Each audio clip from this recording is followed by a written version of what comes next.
নকলের বিষয়টা হচ্ছে যে এটা তো অনেক ছোট থেকেই আমি করি। যখন ক্লাস 5 এ পড়ি তখন থেকে স্টেজ প্রোগ্রামে বা স্কুলের অনুষ্ঠান ফাংশন হলেও আমি অভিনয় করতাম। এই যে এখন যারা জুনিয়র নাম ব্যবহার করে কাজ করছে তারা যে জুনিয়র হবে কে জানতো? যেমন জুনিয়র মান্না আছে আমার কাছের বন্ধু, জুনিয়র মিশা আছে সেও আমাদের কাছের ভাই। হয়তো কাজের ক্ষেত্রে একজন একেভাবে নিজেকে তৈরি করছে, কেউ অহংকারী, কেউ সাদা মনের মানুষ হতে পারে। আমার বিষয়টা হচ্ছে যে আমি কিন্তু মিশা ভাইয়ের কিছু ছবিতে ডাবিংও দিছি। এখন যারা জুনিয়র দাবি করে তারা এই ধরনের কাজ করছে কিনা আমি জানি না। ভাই অহংকার করে বলার লোক না আমি। সিনেমা করছি 26টার উপরে। দুর্ভাগ্য যে আমাদের অসংখ্য সিনেমা এফডিসিতে আটকা আছে, কারণ আমি তো হলে কয়জনের ছবি চলে। এই সুপারস্টার শাকিব খান সাহেবের ছবি ইউটিউবেই, আমরা যে ইউটিউবে কাজ করছি আমাদের কন্টেন্ট ইউটিউবে। যাই হোক, প্রসঙ্গ ওইটা না, প্রসঙ্গটা হচ্ছে যে এই নকল করার বিষয়টা। এটা প্রথমত ফান করে করতাম মজার ছলে, এরপর আস্তে আস্তে সবার ভালো লাগছে এবং ওই জন্য কাজ করা হয়। আমি নিজেকে কখনো জুনিয়র কোনো নামের সাথে সংযুক্ত করি নাই, যদি আমার বয়স 26 বছর। আমি জুনিয়রের মধ্যে পড়িও না, সিনিয়রও না, মানে মধ্যবয়সী হয়ে গেছে আর কি। আচ্ছা, অনেকেই শুনতে চায় আপনার ডায়লগ গুলো, খুবই ভালো লাগে। মিশা সওদাগর, মিজু আহমেদ, হুম। মান্না, সবারই ভয়েস আপনি দিতে পারেন, হ্যাঁ। অনেকেই শুনছে বা শুনতে চায়। হুম। তা আপনি কিছু ডায়লগ যদি এখন দিতেন। আমার পরম শ্রদ্ধেয় মেজর আমির সাহেব, আমি তাকে যথেষ্ট পছন্দ করতাম, যেহেতু আমি ভিলেন করি, যত সমস্ত ভিলেন আমার পছন্দ, সবাই পছন্দের। আমি তাকে ফার্স্ট টাইম কপি করছি যে পছন্দের জন্য। উনি যেমন পাবনার মানুষ ছিল, পাবনার ভাষা কথা বলতে, ওরে শালি সাবাল সব ভিয়াগা বাগা করি ফেলা আছে, এই রং বাজ ভাষা এসে তোদের সব কটার এই ডান্ডি ফটা করি ফেলা আছে, তোরা কি ঘাস খায় আসিলি এ ভগা সওয়ালেরা, এভাবে কথা বলতো মেজর আমির সাহেব। এখন এর মধ্যে মিশা ভাই এসে বলছে তার ছেলে, no dad, I am very sad, তুমি খুব ভালো করে জানো ওই বাচ্চা একটা রংবাজ, ও এসে আমার গালে নয় আমার পাছায় ফটাস ফটাস করে জুতোর বাড়ি মেরেছে।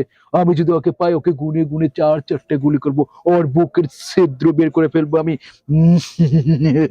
তুমি আমার উপর ছেড়ে দাও ড্যাড। এখন এটা শুনে কাবিলা ভাই বলছো, ও বুঝতে পারছি, গোদামরা পোলাইয়া সব করে সেভাইছি, আর তুমি এখন এই যে বড় বড় কথা হো, হ্যাঁ ডারে গেলে হে তোমার থোত মাপে আছে ইয়ে দেবে, অফিস ব্যাগে সব বাইরে যাইবে। এখন এটা শুনে দীপজল ভাই বলছে, ও লে লে লে লে লে ওর মান্দার পোলা না, সবাই মজা করতেছস, আমি কিন্তু বুঝা পারছি। ওই আমি কিন্তু ছান্ডে মান্ডে ক্লোজ করুম, তোরা ওই রংবাজ বাসারে খাবি, নইলে কিন্তু তোকেও খায় ফেলামু। এখন এটা শুনে আমাদের নায়ক সাহেব খেপে গেল, অমরস্থানী ভাই, সে সাদা মনের মানুষ, সে এসে বলতেছে, তোমরা যেটাই বলো না কেন আমি বুঝতে পেরেছি, রংবাজ বাদশা তোমাদেরকেও মারবে, আমাকেও মারবে। হ্যাঁ, এখন আমার একটাই উপায়, আমার শ্বশুর চৌধুরী সাহেবের কাছে যেতে হবে, তা না হলে আমার শেষ আশ্রয়টুকু হারিয়ে যেতে পারে। এটা শোনার পর এখন নোয়াখালী যে আমাদের অনেক কমেডিয়ান ভাষা, সে বলে, ও মা আরে মাই বুঝিয়েছি, ব্যাগন গেরা গেলি পিছিয়ে গেছে কেন, এনের মধ্যে আয় থাকলে আরে দড়িয়ে মন মিলে মারবো, এতে চলি যাক আয় হাঁটি কারি করি। এইভাবে প্রসঙ্গের পর প্রসঙ্গ চলতো। এরপরে হুমায়ুন ফরিদ সাহেব আসলো, সদ্য হুমায়ুন ফরিদ সাহেব, সে সামনে বলল, শোনো, খাওয়া খাবার চাল পারতাছো, আরে শোনো, রাজনীতির মাথায় টিকে থাকতে হইলে বাদশার আমার প্রয়োজন আছে। বাদশারের সুযোগ বুঝা কখন কোন চালে মাইরা ফালামু সেটা আমি খুব ভালো করে জানি। তোমরা পেছন না পারাইয়া আমার লোকে যোগ দাও, আমার দলে আহো, তবেই দেখবা বাদশার রাস্তা থেকে সরে গেছে। এই পুরো প্রসঙ্গটা ছিল আর কি। আচ্ছা, সর্বশেষ মান্না ভাই শুনে তো মান্না ভাইটা দেন না, মান্না ভাইটা দেন না, মান্না ভাইটা দিয়ে দেন।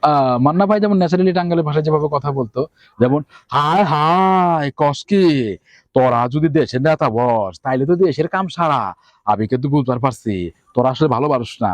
আবার যেমন অভিনয় যেহেতু করতো, অভিনয় বিষয়টা যেমন আম্মাজান ছবিতে কথা বলছে, যেমন বা আব্বাজান, আবে আবে আমি আপনার লেগা আমার বউ হয়েছে আম্মাজান, আপনি 22 বছর ধরে আমার লোকে কথা কন না, আমার সামনে হাসেন না, বিশ্বাস করেন আব্বাজান, আমি আমি হায় হায় কালাম, ওই কালাম তুই কি করছ, তুই আমার পিছন থেকে কেন গুলি গুলি কালাম, তুই যদি কইতি আমার আমার এত বড় বুকটা, আমি আমি তোর জন্য পাইতে দিতাম কালাম, তুই আমার বুকের মধ্যে গুলি করতে কালাম, তুই আমার কি করলি, হায় কালাম তুই আমার কি করলি, এই ধরনের কথা হয়তো আর কি। যদিও ওরকমটা হবে না, তবে চেষ্টা করলাম আর কি।